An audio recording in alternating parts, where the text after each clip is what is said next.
Hi, welcome back to my sound booth. I think it takes a lot of ego to think that you can manipulate and deliver words in such a way that you can keep somebody's attention for 10, 20, 30, even 40 hours. It's hard enough on a 3-minute video. But these videos are my way of pushing my doubts aside and to quit second-guessing myself and hopefully tell you a pretty cool story. Super Ninja is probably not like anything you're expecting. It's a sci-fi fantasy thriller with a lot of action and a bit of wonder from two young boys and their newfound friend, a very reluctant hero. The title is an homage to my beginnings in the film world and my friendship and my way of saying thanks to the late, great Menahem Golan.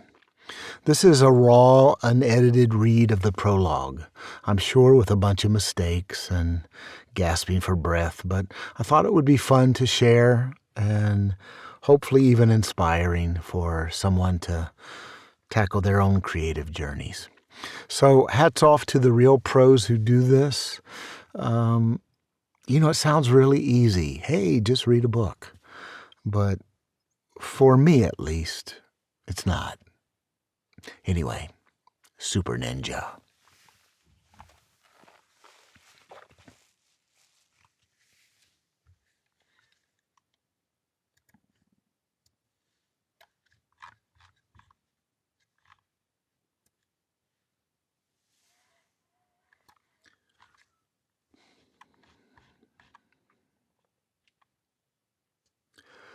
Media Arts International and Falling Up Publishing present Super Ninja, The Sword of Heaven, written by William Kely McClung, narrated by Kely. Blood falls like rain, and heroes die. Part 1. Before. The star was massive, 20 times the size of our sun, and burned fuel 1,000 times faster. Destined for a short life, 1 billion years of nuclear synthesis increased its weight until the force of its gravity caused it to collapse on itself. The resulting supernova shockwave rippled through the galaxy, sending particles as fine as dust and pieces larger than any of the known planets, hurtling across the vast cosmic voids of space. Colliding with and breaking apart with others of similar birth, pieces traveled through time and distance unfathomable, pulled and pushed by gravitational forces across the millennia for 100 million light years, unhindered for trillions of miles. One such piece had been reduced to the size and shape of a large ship, no more than 300 meters across, before it made its way into our galaxy. Traveling across the Milky Way, it bounced and broke against greater bodies and lesser fragments, and tumbled past the ice planets of Pluto and Neptune, through the Kuiper belt of asteroids, and past the great planets of Jupiter and Mars. It circled our sun 1 million times, over 1 million years, before its slowly shrinking orbit brought it into our atmosphere to burn and crash into the Earth's cooling crust.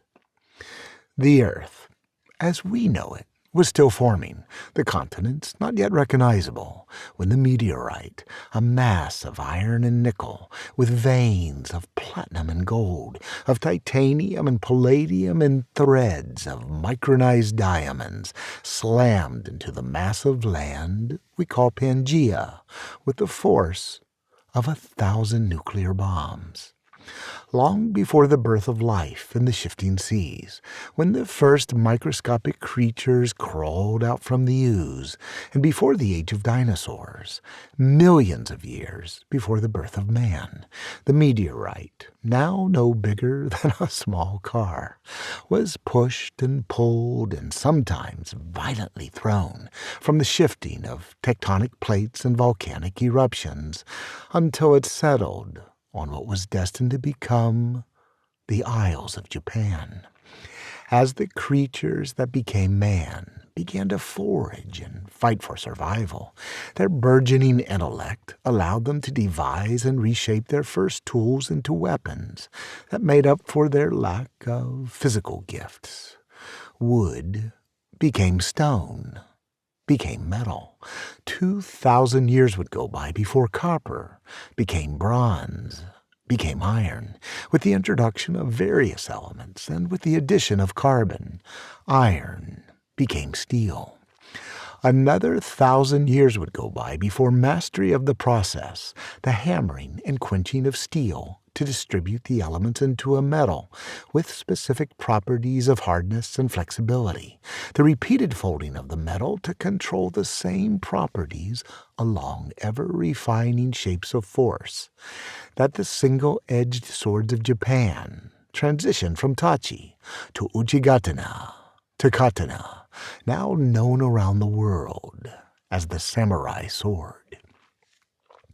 It wasn't until the early 13th century, while the Kunamitsus and Masamunis of the Kamakura period were crafting their renowned blades for the shogunate, that Tatsuo, a young apprentice, left adrift when the master swordsmith to whom he'd pledged himself died, rededicated himself to the quest of creating the greatest weapon the world had ever known.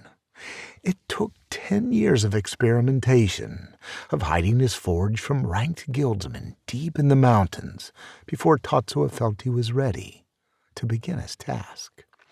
His first attempts at smelting the strange, crystallized lump of iron he'd discovered were unsuccessful.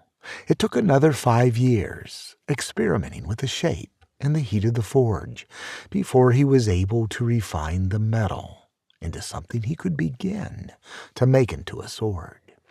With years of work and countless hours, his own body transitioned from that of a boy into a powerful man, after months of shaping the steel, bending and blending the metal, folding it back on itself, then heating and tempering and hammering and starting over again.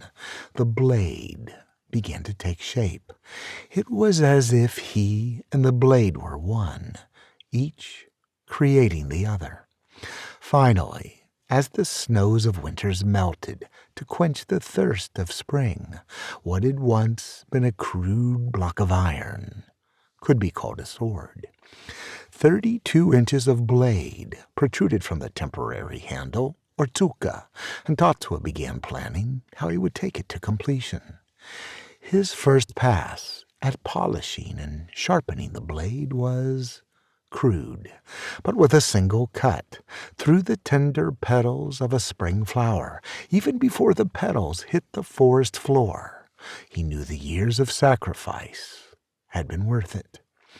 As the creatures of the dark forest watched on, Tatsuo broke down in tears. The man, no longer a boy, accepted he didn't possess the knowledge or mastery to polish and sharpen the blade. It would take travel across the mountains to seek audience with a master whom he might beg to guide him. To his surprise, just moments after holding the blade, the master asked for the honor of taking on the task himself. Perfection came at a cost. As Tatsuo watched, the hours became days, days became weeks. Despite their best attempts at secrecy, word of the accomplishment began spreading. A master tsuba maker, the metal disc that protects the hand from sliding onto the blade, begged to lend his talents to cast a masterwork unrivaled in beauty. Each piece of the sword, from the metal collar to the ornamental menuki, the decorative grips of the handle, was created by a master of each craft. Even the saya, or scabbard, its form, its interior, and its painted lacquer, was created by 3 separate Sayashi masters.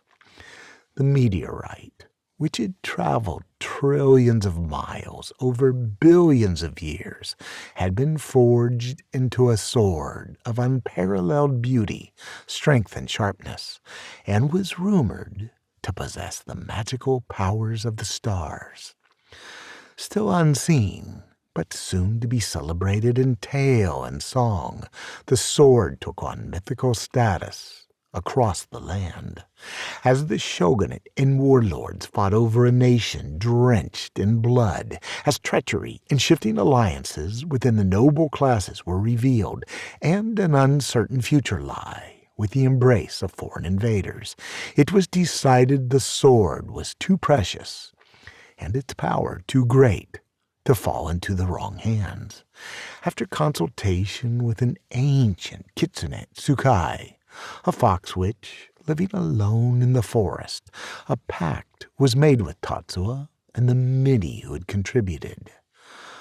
A spell was cast, and soon Tennotsurugi, the sword of heaven, was hidden and lost to time.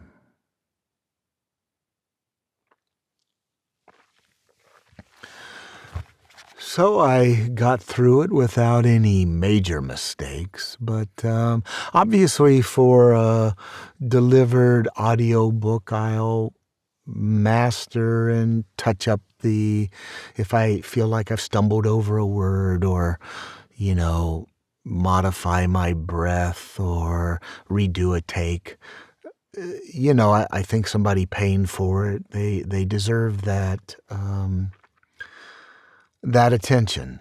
But here I'm trying to force myself, make myself accountable, and kind of share that process with you. This channel is not about microphones and software, and though I do know a lot about that, and I'll be happy to share and will. But I'm not trying to sell you anything. I'm not trying to create a course. That's not what I'm about. I'm trying to get you to jump in and do your own projects, to realize how powerful our voices can be in telling our stories and relating to other people and, expressing what's inside of us, sharing who we are with the world. And I think that's really important. So, Kely reads. Up next, Chapter 1. This was the prologue. And so like and subscribe and check out the story. I'll put chapter marks so you can skip my prologue and my preamble and my commentary at the end if you want, and just listen to the story. I'll try to put up 2 chapters a week. And so next up, Chapter 1. Thanks for coming in. Bye.